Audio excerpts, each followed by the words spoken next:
Magandang buhay po sa lahat mga kao. Tayo po ay nagbabalik sa unboxing. Ano po? Nakabili po ako ng plate holder with cover. Ayan, with cover.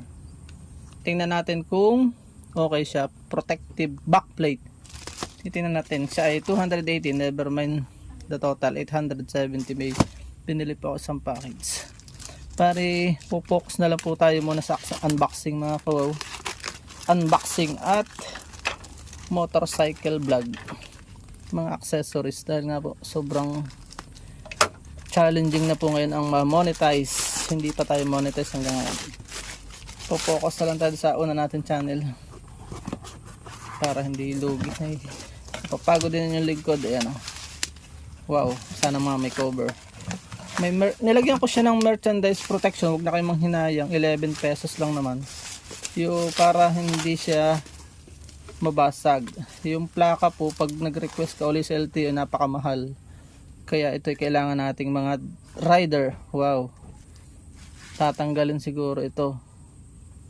May cover pa, oh. Ano ba ito? Ay, hindi natin alam ito. Ito ay paano tanggalin to? Ayun. May ganun pa siya para huwag ma-scratch siguro. Ang galing. Nice. Okay, ayos. So tatanggalin natin ito. Sana sukat. Standard naman po siya eh. Ang galing, hindi pala siya metal. Fiber siya, parang fiber. Pero nakalagay dun sa box ay hindi siya metal. Na fake ba tayo? Protective backplate, wala na pala nakalagay. Akala mo yung metal sa dun sa, ay matibay na rin, para siyang fiber eh. Para hindi po mabaliko ang ating plaka, so hindi siya sigo doon. Ito naman ay i-cover lang na papagayon. Yun, hindi nagagalaw yung ating plaka. Okay na din.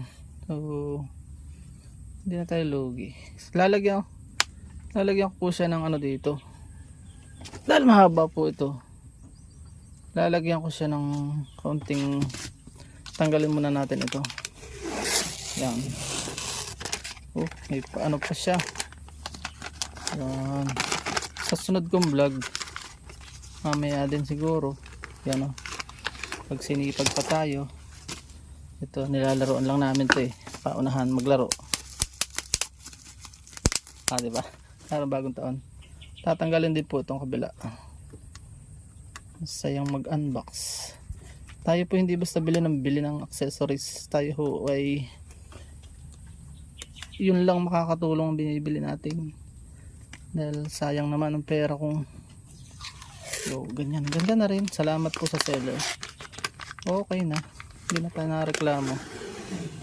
Wow. Ganda. Nakakatakot kasi yung mga bato, mga ano, yung mga nasabit. Mas maganda sana kung metal. Akala ko metal, pero tingin ko naman eh ano na rin to, durable na rin. So ito hindi na natin tatanggalin dahil likod naman siya, hindi naman siya kita. Sa sunod kong bibili po ulit ako yung metal talaga. Ba talaga yung metal? Akala ko metal. Basahin mabuti kung bibili. May maganda siya, may Honda. Yan, ganyan siya.